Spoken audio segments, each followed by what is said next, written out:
بسم اللہ الرحمن الرحیم۔ السلام علیکم جماعت نہم۔ ہم نے قدر ایاز کے بارے میں پڑھا، جس کے مصنف کرنل محمد خان تھے۔ ان کے بارے میں میں نے آپ کو بتایا کہ وہ طنز و مزاح کے ساتھ جو ہے وہ بات کو بیان کرتے ہیں۔ ان کی جو ہے وہ طرز تحریر کا انداز جو ہے وہ طنز و مزاح کے ساتھ ساتھ جو ہے ایک سبق بھی دینا ہے۔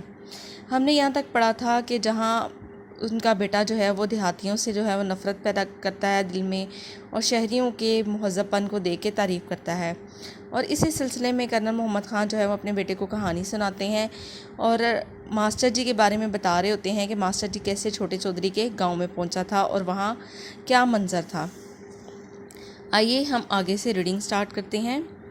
میں نے ہنس کر کہا، بیٹا دیہاتی لوگ اتنے مہذب نہیں ہوتے کہ ڈرائنگ روم میں کتے لے آئیں۔ مہذب کہتے ہیں ادب اور آداب والے کو، وہ گھوڑے ہی سے گزارا کر لیتے ہیں۔ علی بخش مسکرایا، سلیم کس قدر چکرایا، لیکن کہانی بہرحال اشتیاق سے سن رہا تھا مطلب شوق سے سن رہا تھا۔ بولا، پھر کیا ہوا؟ پھر گاؤں کا نائی ماسٹر جی کے پاؤں دابنے لگا مطلب دبانے لگا۔ ایک نوکر کو دھڑایا گیا کہ ان کے لیے تازہ مکئی کے بھٹے بنوا کر لے آئے۔ سلیم جھٹ بول اٹھے، ابا جان، مکئی کے بھٹے تو پکنک پر لائے جاتے ہیں۔ پکنک کہتے ہیں سیر و تفریح کو۔ گھر میں تو چائے پلائی جاتی ہے، وہ لوگ اتنی بات بھی نہیں جانتے۔ میں نے کہا، یہ گھر میں پکنک بنا لینے کی غلطی دیہاتیوں سے اکثر ہو جاتی ہے۔ بہرحال ماسٹر جی نے خود ان کی اصلاح کہتے ہیں درستگی کر دی اور بولے، بھٹے کا نام سن کر کہنے لگے، یہ تکلیف نہ کریں، ہو سکے تو ایک پیالی چائے پلا دیں، ذرا سردی بھی ہے۔ سلیم نے فوراً تائید کی مطلب حمایت کی۔ بات بھی ٹھیک ہے، وقت تو چائے کا تھا۔ میں نے کہا، بات تو ٹھیک ہے بشرط یہ کہ ان کے گھر میں چائے بھی ہوتی۔ اس مقام پر سلیم میاں تیزی سے سوال کرنے لگے۔ ہماری کہانی نے مکالمے کی شکل اختیار کر لی۔ مطلب دو افراد کے درمیان باتیں چل رہی تھیں، یعنی کرنل محمد خان اور اس کے جو بیٹے ہیں ایاز، اس کے بارے میں یوں چیزیں چل رہی تھیں۔ چنانچہ فوراً بول اٹھے، تو کیا ان کے گھر میں چائے ختم ہو گئی ہے؟ نہیں بیٹا، کبھی شروع ہی نہیں ہوئی تھی۔ ان دنوں چائے ابھی دیہات میں نہیں پہنچی تھی۔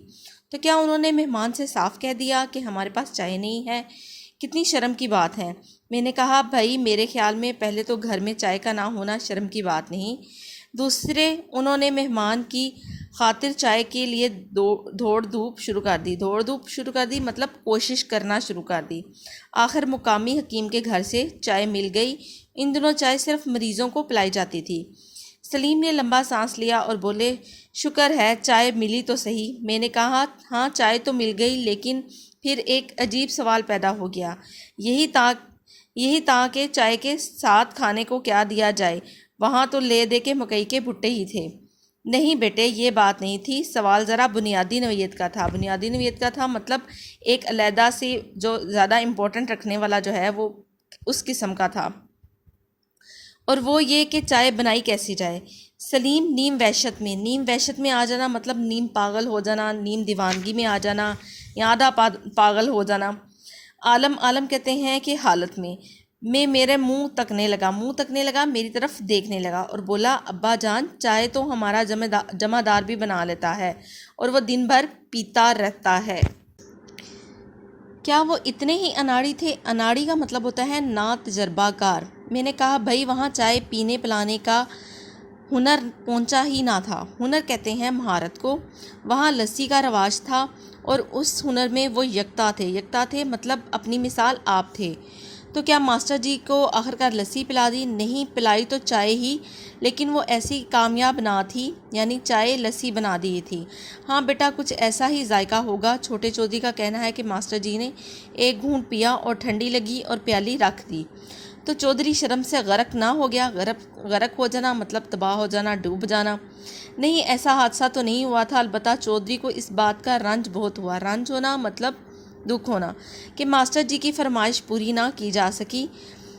بہرحال انہوں نے کچھ تلافی کہتے ہیں مطلب نقصان کو پورا کرنا، رات کھانے پر مرغ کے سالن سے کر دی۔ پھر ماسٹر جی کے لیے بستر لگایا گیا۔ چودھری نے اس کے لیے اکلوتی ریشمی رضائی نکلوائی اور وہ سفید جھالر والا تکیہ بھی، جس غلاف پر بارہ سنگے کی تصویر کڑھی ہوئی تھی مطلب دھاگے کے ساتھ بنی ہوئی تھی۔ بے شک تکیے میں لچک کی نسبت اکڑ زیادہ تھی، ماسٹر جی کو اس پر سر کے نیچے فٹ کرنے میں کچھ دقت پیش آئی۔ دقت پیش آنا مطلب مشکل پیش آنا، لیکن آخرکار سو گئے۔ صرف ایک مرتبہ آدھی رات کے قریب گھوڑی کے کھانسنے کی آواز سے اٹھے، ذرا انگریزی میں ہڑبڑانا مطلب کچھ منہ میں کہنا کر جاگ اٹھے، لیکن برابر ہی چودھری اور اس کا نوکر سو رہے تھے۔ انہوں نے گھوڑی کو چارا اور ماسٹر جی کو دلاسا دیا، دلاسا مطلب تسلی دی، اور پھر صبح تک کوئی قابل ذکر واقعہ نہ ہوا۔ ابا جان صبح ہوتے ہی ماسٹر جی تو بھاگ نکلے ہوں گے، نہیں وہ اطمینان سے جاگے، پھر انہیں ہرے بھرے کھیتوں کی سیر کرائی، پھر انہوں نے غسل کیا۔ غسل بھی بیٹھک ہی میں کیا ہوگا؟ بیٹا بیٹھک میں نہیں، مسجد میں۔ مسجد میں؟ سلیم نے حیرت سے پوچھا، حیرت مطلب حیرانگی سے۔ خانہ خدا کو غسل خانہ بنا دیا؟ میں نے کہا بھائی گاؤں کے اکثر لوگ مسجد کے غسل خانوں میں ہی نہاتے تھے، بظاہر اللہ تعالیٰ کو اس پر کوئی اعتراض بھی نہیں، دیہاتی گھروں میں ہر کام کے لیے علیحدہ خانے کم ہی ہوتے تھے۔ سلیم کان پر ہاتھ رکھ کر بولے، خدا اس دیہاتی زندگی سے بچائے ابا جان، اچھا ہوا آپ فوج میں آ گئے اور ہم نہ چھوٹے چودھری کی طرح مویشیوں کے ساتھ سو رہے ہوتے اور مسجد میں جا کر نہاتے۔ لیکن چھوٹا چودھری تو اس زندگی سے بھی ناخوش نہ تھا۔ مگر ابا جان بیچارے ماسٹر جی کا کیا بنا یہ کہ ماسٹر جی نے غسل کے بعد ناشتہ کیا، پھر رخصت ہو گئے مطلب چلے جانا۔ ناشتہ چودھری کے گھر میں کارن فلیکس تھے، کارن فلیکس تو نہیں، البتہ جو کچھ دال دلیا مطلب جو ان کے غریب خانے میں تھا، دال دلیا کا مطلب ہے جو غریب خانے میں موجود ہونا، غریب نے حاضر کر دیا۔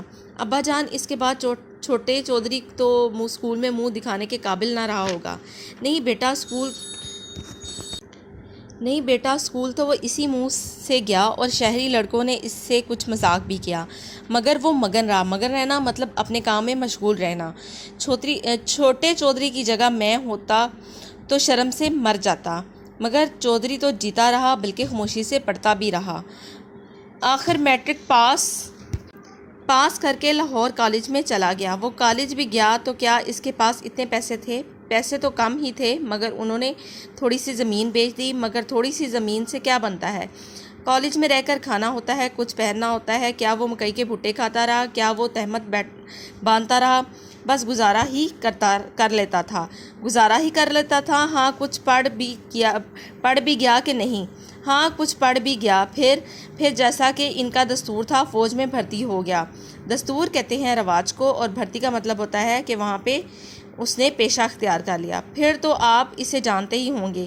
کیا وہ آپ کے ماتحت کام کرتا ہے؟ ماتحت تو نہیں، مگر جانتا ضرور ہوں۔ تو ابا جان اسے بلائیے نا، ہم چھوٹے چودھری کو دیکھیں گے، وہ کوئی تماشا تو نہیں۔ سلیم میاں، ابا جان بلائیے نا چھوٹے چودھری کو، ہم بالکل نہیں ہنسیں گے۔ سچ بالکل نہیں ہنسیں گے؟ تو پھر آؤ ملو چھوٹے چودھری سے۔ اور یہ کہہ کر سلیم کی طرف بازو پھیلا دیے۔ سلیم ایک لمحے کے لیے مبہوت ہو گیا، مطلب ساکن کھڑے ہو جانا حیرانگی کے ساتھ، اور دیکھتا رہا۔ پھر یہ کہ مجھ سے لپٹ گیا۔ ابا جان آپ؟ سلیم اور علی بخش دونوں کی آنکھیں نم تھیں مطلب ان کی آنکھوں میں آنسو آ گئے، اور دونوں کی آنکھوں میں ایک دیہاتی کے لیے محبت کی چمک تھی۔ ایاز اپنے اصلی لباس میں بھی ایسا معیوب نظر نہیں آتا تھا، مطلب اے والا نظر نہیں آتا تھا۔ جی یہاں پہ کہانی ختم ہوتی ہے کہ آپ کو بتایا جائے کہ دیہاتی لوگ جو ہیں، وہ جو سادہ زندگی گزارنے والے لوگ ہیں، ان کے ساتھ بھی پیار محبت اور مل جل کر رہنا چاہیے۔